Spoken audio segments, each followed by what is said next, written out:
All right, this is the second lecture under hydrocarbons and the energy transition. And the topic today is going to be about oil and natural gas. Here's some of the best pictures I could find on the internet showing oil and natural gas. And really, we don't see any of the natural gas, right? Because the natural gas is buoyant and it escapes. But you should always picture oil and natural gas occurring together. And that's one of the first things we're going to say in this lecture, is that they are always together. Oil plus natural gas. They're always together. The other second of this is that they are, and when I mean always together, I'm talking about they form together and they occur together. Here's, in these two pictures, we see different viscosities of oil. Specifically, oil, petroleum are synonymous with one another. When it starts to get this viscous, starting to look like a rubber snake, that is pitch or tar. Basically, this has to do with the length of the hydrocarbon chain.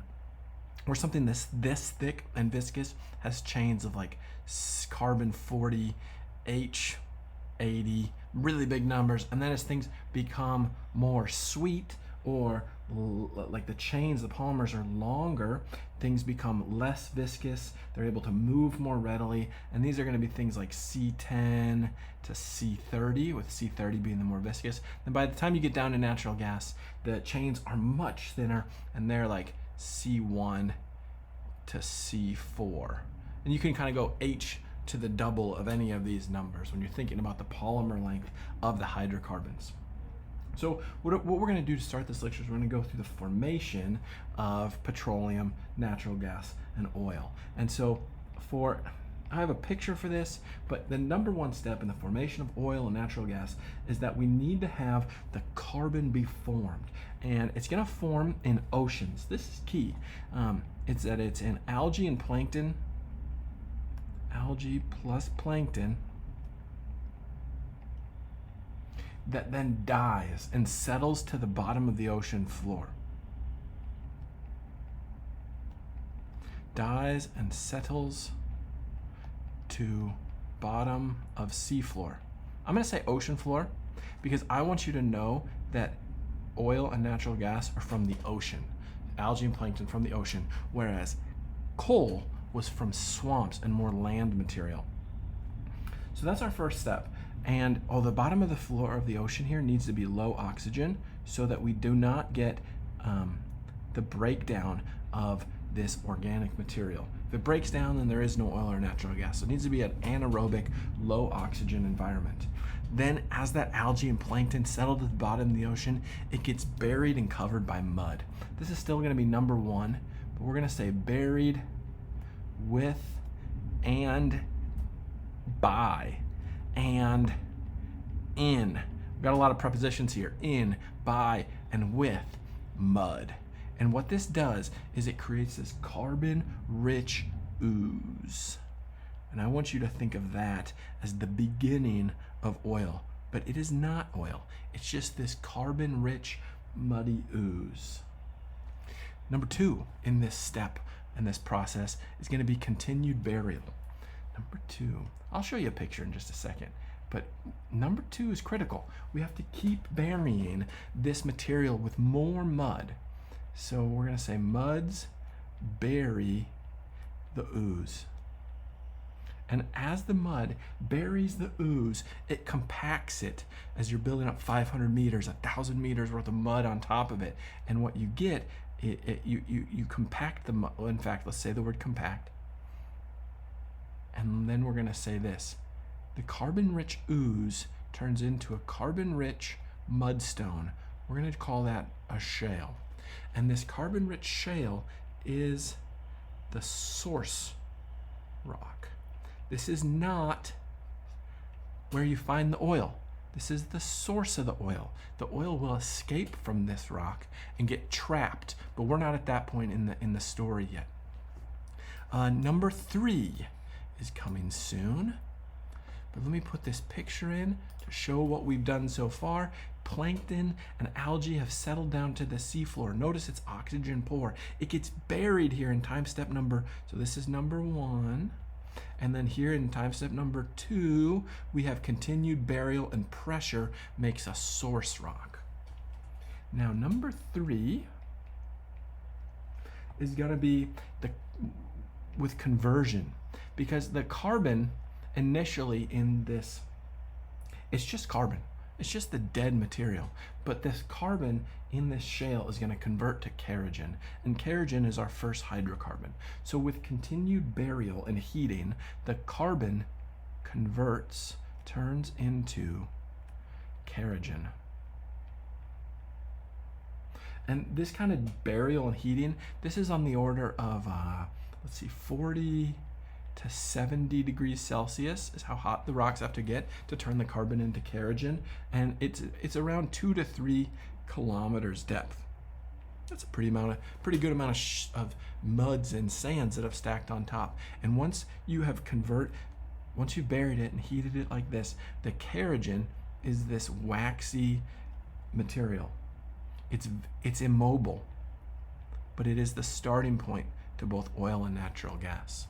So we could kind of imagine so this number here says 15. If we were to continue to bury it down to where now we're at, let's say 60 degrees C, we'd be at kerogen. All right, number 4, let's make some oil. With continued burial, the kerogen turns to oil. So we're going to say continued burial converts kerogen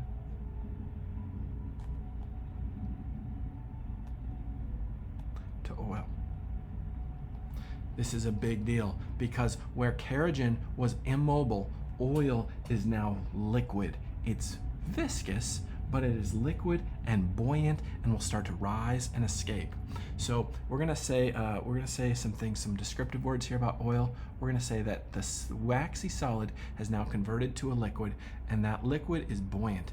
It is less dense than the groundwater that's surrounding it. And so the oil, once it turns into oil, is gonna start to, so I'm going over to the drawing now, and I'm adding some rising arrows because oil wants to escape because of its buoyancy.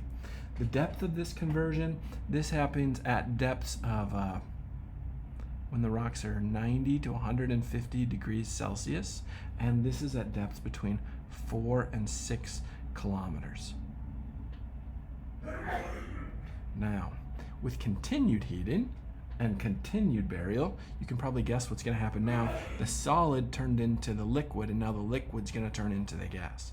So with number 5, we're going to have oil converts to gas.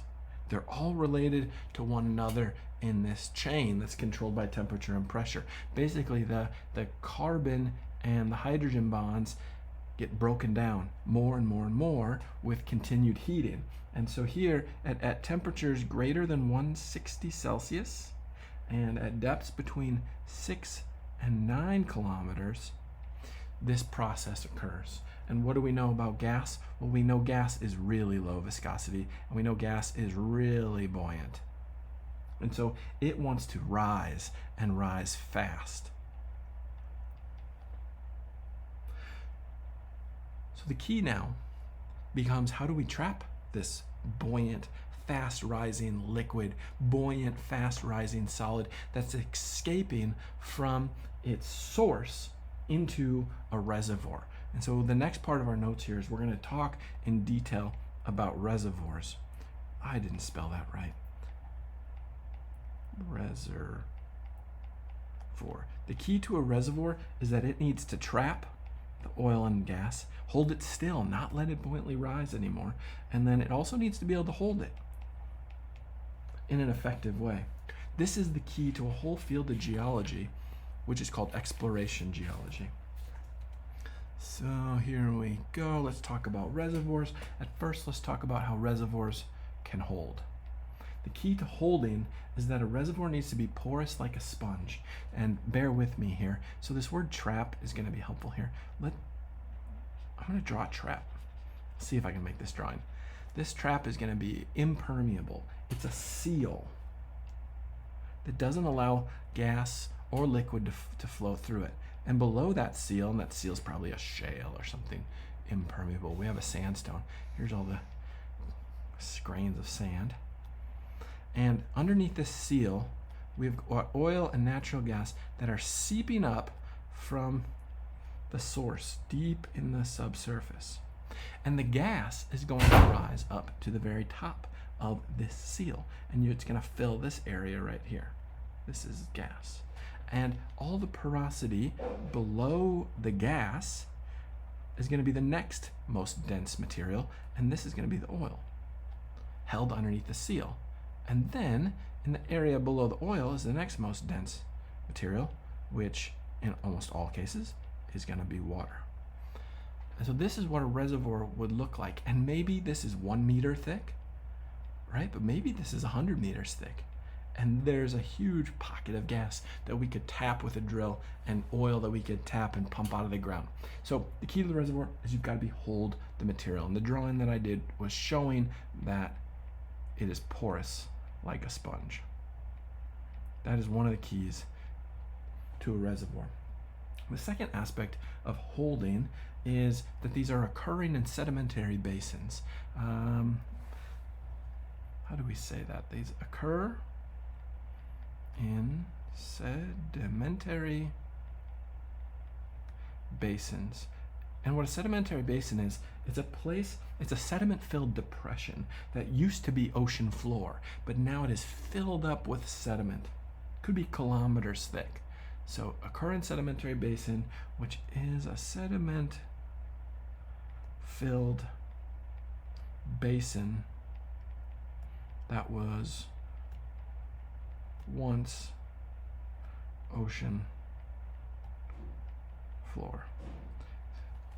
The reason why I'm pointing this out is there's not that many places on Earth where that exists. You have to have a place where huge amounts of sediment can accumulate. And so exploration geologists know that we need to find a reservoir. And so here's a map showing reservoirs. Here's a really famous reservoir that's very rich in oil, right? The Gulf of Mexico. But you can see these others that are actively filling with sediment today. Here off the coast of the Amazon, we're filling sediments. We know a lot of oil comes from Saudi Arabia. Well, maybe that was an ancient basin a long time ago. All right, the other key word here was the word trap. And trap needs to seal the system. So the word I want you to have is impermeable. Impermeable. There are different rock types that can act as a sponge and have a porosity. There's others that are impervious and impermeable. And what these impermeable things do is they sit at the top of the reservoir and they seal the reservoir. And that allows buoyant material to build up underneath it. The key here to the traps is that they need to have a special geometry. Oftentimes, imagine this here, if your seal was like so, then you could actually build up a pocket of oil and natural gas underneath this area right here. The textbook is probably what you should look at for more of this kind of information, but here's a picture where we can see two examples of the special geometry where the geologist has sunk an oil well into, and here's the word, right? You see that? Impermeable shale clay. And because it has this upward bend, which is called an anticline, it creates a pocket and a space that can trap oil and natural gas in a special geometry. And the other type is called a fault trap. So in this case, we have a fault. And because of the movement on the fault here, this side's going down, this side's going up, we create this pocket. And if you send a well down into the pocket, you could become a millionaire or billionaire. So the key here I want you to know for the trap is that there's a special geometry to the rocks.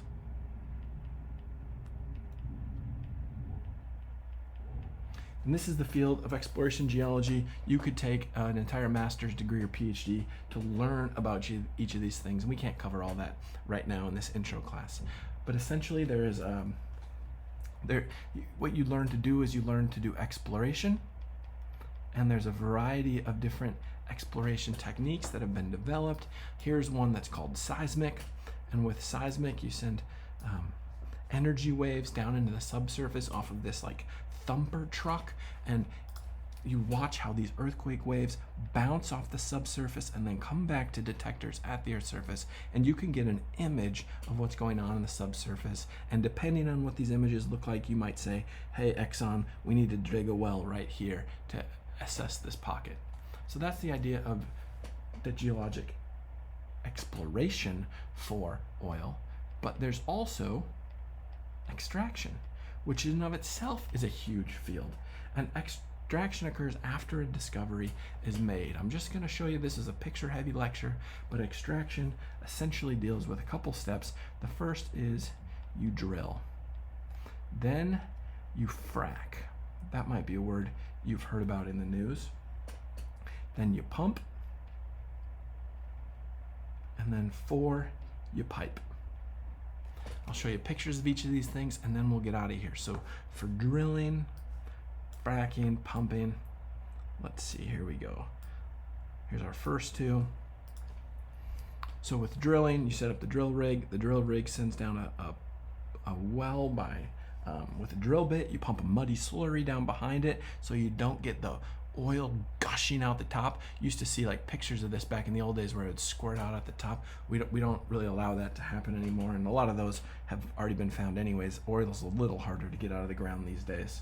Then what you do is you frack it, and here is a picture of fracking. With fracking, you pump you pump water and sand down into the horizon you care about, and you shatter it, you break it up.